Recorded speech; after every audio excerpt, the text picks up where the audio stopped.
საქართველოს ქვეყანა ინვესტორებისთვის შესანიშნავი ფასადით, თუმცა რეალურად სტრუქტურული გაჯანსაღების საჭიროებით. ინვესტორი, რომელიც დღეს საქართველოში შემოდის, აწყდება პარადოქსს. ბიზნესის დაწყება ძალიან მარტივია, თუმცა მისი მასშტაბირება და სამართლებრივი დაცვა გაცილებით რთული. პრაქტიკაში ინვესტორები თუ ამ ქვეყნამდე მოაღწიეს არაერთ კრიტიკულ ბარიერს აწყდებიან. ის რომ ინვესტიციების მოზიდვა მიზანია ჯგარიშია, მაგრამ შეძლებს თუ არა ქვეყანამ ბოლო პერიოდში არაერთი შემზღუდავი კანონის მიღების პარალელურად ინვესტიციების წარმატებით მოზიდვას. თემაზე საუბარს სტუმართან ერთად ვაგრძელებთ. ზღუდ ხვიტარიძე, ამერიკული საკონსულტაციო კომპანია ZTN კონსალტინგის დამფუძნებელი გვერდდება ახლა შეერთებული შტატებიდან. ზიად მოგესალმები, დიდი მადლობა თქვენი დროისთვის. მადლობა ჩართვისთვის.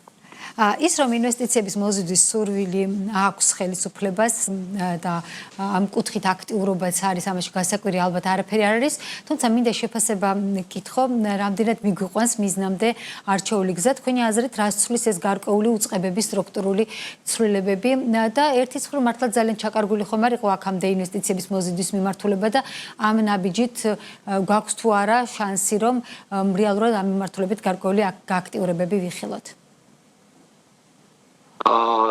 ზოგადად როდესაც საუბარი არის ინვესტიციების მოზიდვაზე, სტრუქტურული გადაადგილებები, ახალი კონკრეტული უწყებების შექმნა, მით უმეტეს როდესაც უკვე არსებობდა მსგავსი ტიპის უწყება ინვესტიციების მოზიდვის სააგენტოს თუ სხვა სახელების ქვეშ.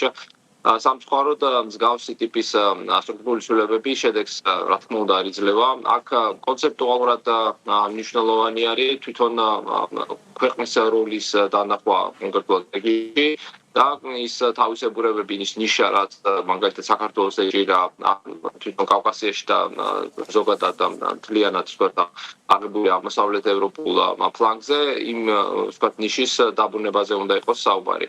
ანუ კონკრეტულ ქვეყანას თავისი ვთქვათ რესურსები გააჩნია და თავისი მინდვრიალობა. მაგალითად თუ ავიღებთ აზერბაიჯანს, მას ნავთობი და გაზი აქვს. საქართველოს რაც ჰქონდა, ეს იყო ბიზნესის კეთების მოქმედების თავისუფლება და ზოგადად ქვეყანაში არსებული თავისუფლება, რაც საშუალებას აძლევდა უცხოელ ინვესტორებს, რა თქმა უნდა, პირველ რიგში დაებადებინათ თავისი მოეხდინათ ინვესტირება მთელი რიგი მიმართულებებით.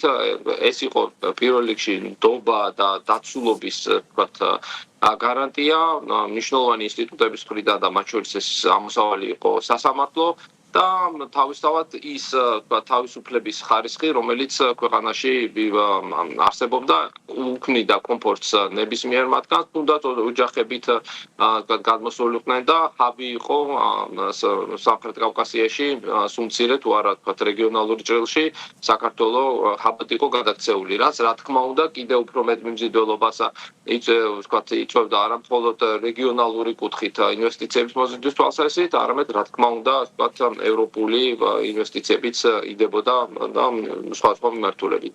მნიშვნელოვანი როლი ამ კუთხით აქვს რა თქმა უნდა ამერიკის შეერთებულ შტატებს და ამერიკის შეერთებულ შტატთა ურთიერთობას, იმიტომ რომ ამოსავალი ზუსტად ეგ იყო, როდესაც საუბარია ეხლა რომ სახელმწიფო რაღაც თანადაფინანსებით იქნება მოვიზიდოთ მე დამატებით ინვესტიციებიო, ზუსტად ესეთი თანადაფინანსება და პირიქით ინსტიგატორი იყო დამატებით ინვესტიციების ამერიკული ოპიკი, DFC-ის მნიშვნელოვანი ინვესტიციები, მნიშვნელოვანი ეგრეთ წოდებული კრედიტი კი აქვს, მაგრამ დაბალპროცენტიანი კრედიტები, რომელიც აძლევდა სხვა ქვეყნის წარმომადგენელს, სხვა ქვეყნის ინვესტორს კომფორტ იმისას, რომ ამერიკა დომინირებს ამ ბაზარზე, ამერიკას აქვს ინვესტიციები და შესაბამისად დაცულობა, რა თქმა უნდა, ცალსახაა. როდესაც ამერიკის შეერთებულ შტატებთან პარტნიორობის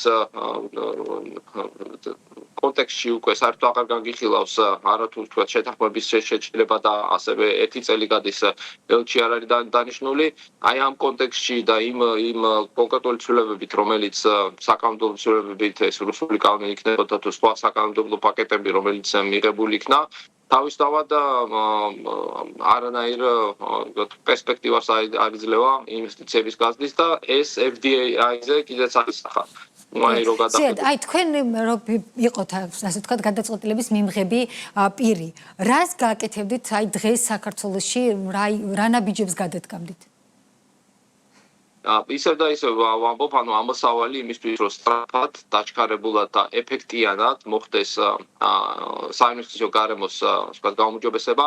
პირველი ეს არის, რა თქმა უნდა, რადიკალური შიფტი ქვეყანაში არსებული ინსტიტუტების გაჯანსაღების კუთხით და მნიშვნელოვანი არის პარტნიორი, ანუ შენ ძირითადი პარტნიორი ქვეყნის, რაც იყო 30 და მეტი წლის განმავლობაში, ეს არის ამერიკის შეერთებული შტატები, მასთან ურთიერთობების, ვთქვათ, აღდგენა და პირველ რიგში რა თქმა უნდა აღდგენა და შემდგომ ვთქვათ გაძლიერებაზე საუბარი, მაგრამ აღდგენა, რაც იმ ნდობის დაბრუნება, რომელიც არსებობდა. რა თქმა უნდა, ამას ერთ დღეში, ერთ თვეში და შეიძლება ერთ წელიწადში ამას ვერ მიაღწევ, მაგრამ პირველ რიგში აქედან უნდა დაიწყო, რომ შემდგომ უკვე ზუსტად აი მხარისხობრივ მაჩვენებელზე როცა საუბარი, რომ უნდა გავიდეთ რაღაც რეკორდულ შედეგებზეო, ზუსტად ეს ვთქვათ მსგავსი ეფექტი ქონდეს ამას. სხვა შემთხვევაში თუ ამ ინსტიტუტების დაბრუნება დამოუკიდებლობის და განსაკუთრებით რა თქმა უნდა სასამართლოს და ნდობის არ მოხდება შენს ძირითად პარტნიორთან, რა თქმა უნდა, სხვა ქვეყნებს არ ექნებათ არანაირი კომფორტი იმისა, რომ ინვესტირება მოახდინონ იმ ქვეყანაში, სადაც სამწუხაროდ არც გაზი გვაქვს ჩვენ და არც ენერგეტიკული რესურსები ძალიან ცოტაა. როდესაც ჩვენ საუბრობთ ხოლმე ინვესტიციებზე, მთავრობა აი თავს იწონებს, რომ მაგალითად ძალიან კარგად მოხდა სახელმწიფო ობლიგაციების რეფინანსირება და აქტიური იყო ამ კუთხით დაინტერესება. მაგალითად არის აქტიურად დეველოპერული პროექტები, მათ შორის როგორც გვაქვს დაანონსებული უცხოური ინვესტიციებით ძირითადად არაბული ქვეყნებიდან. თუმცა მინდა კითხვა აი თქვენი გადმოსახედიდან, როგორ არის რეალურად რა ტიპის ინვესტორების ფოკუსში რჩება დღეს საქართველო? აი ნახოთ, გადავადლოთ ხო სტატისტიკას, რომელიც ასევე ვთქვათ სახელმწიფო სტატისტიკა, ანუ სტატისტიკის მიხედვით გასულ წელს დაახლოებით 1.7 მილიარდამდე, 1.688 მილიონი იყო FDI.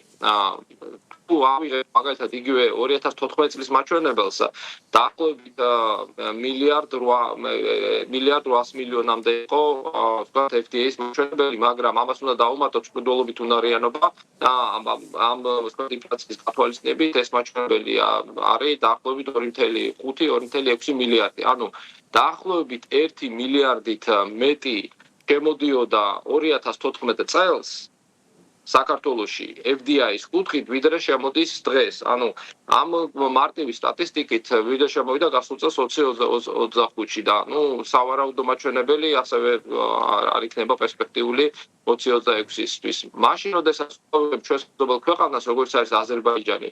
აზერბაიჯანთან თუ ქონდა დაახლოებით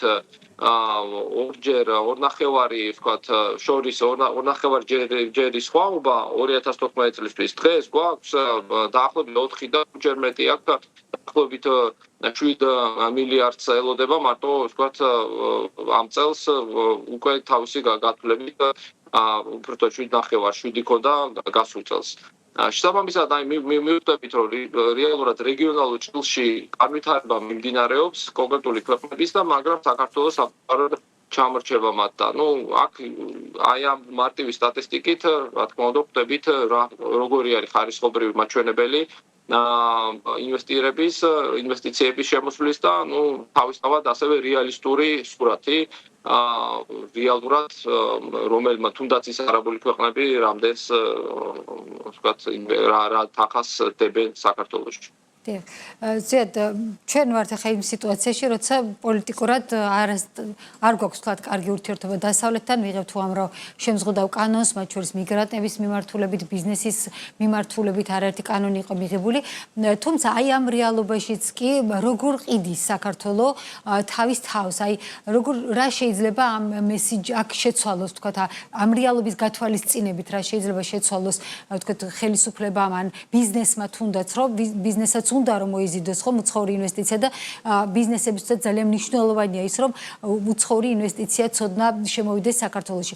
რა ტიპის როგორ უნდა წარმოვაჩინოთ ჩვენი თავი, როგორ უნდა შევფუთოთ ჩვენი თავი რომ დავაინტერესოთ ინვესტორები მიუხედავად იმ სხვა ფაქტორებისა რომელიც დღეს ჩვენს გარშემო არსებობს ჩვენ ქვეყანაზე გააკეთონ ინვესტირების ფოკუსი.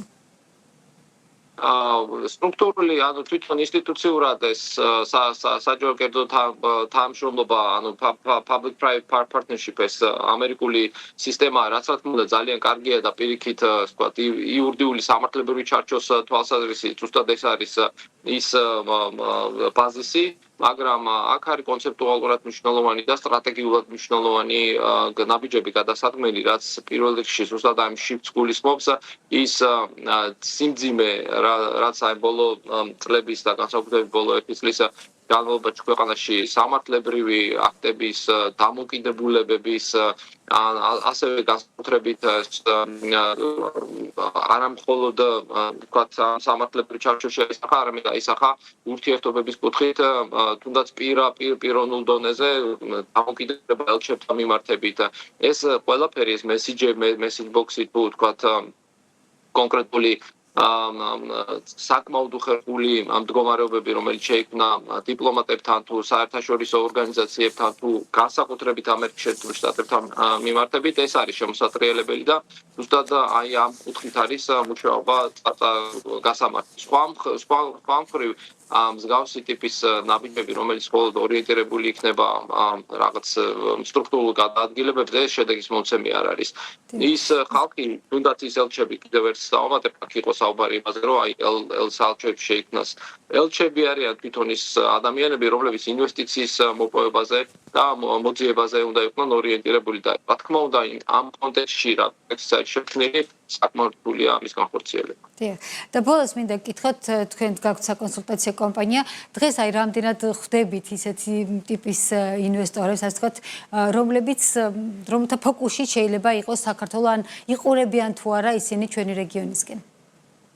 აქ ამერიკის შეერთებული შტატების ინტერესი გაჩნდა ძალიან დიდი ამ ტრიპსის შეთანხმების შემდეგ პირდაპირ გეტყვით რომ ძალიან დიდი ინტერესი არის აზერბაიჯანზე, ძალიან დიდი ინტერესი არის სომხეთს და სომხეთის მიმართულებით რომ იქ დაიწყოს ამერიკის მხრიდან რა თქმა უნდა სხვადასხვა ვთქვათ სოფლის მეურნეობის ნაწილი არის მომარაგების ნაწილი არის ვთქვათ დიდი საბიტუმო ვაჭრობის ინტერესები მაგრამ საქართველოს მიმართულებით სამწუხაროდ აქ იყო აქ ასევე გამართული ამერიკის სავაჭრო ამჩამის ფარგლებშიც და ასევე სახელმწიფოს მხარდაჭერითაც რაღაც შეხვედრები, მაგრამ იქ ინტერესი ამერიკული ბიზნესების მხრიდან ჯერჯერობით საქართველოს სამწუხაროდ არ არის. ძალიან სამწუხაროა. ძალიან დიდი მადლობა ზია თქვენი დროისთვის, იმისთვის რომ ჩვენთვის გაიღვიძეთ. ზღეთ ცხიტარიძე ამერიკული საკონსულტაციო კომპანია ZTN-ის კონსალტინგის დაფუძნებელი იყო ჩვენი სტუმარი.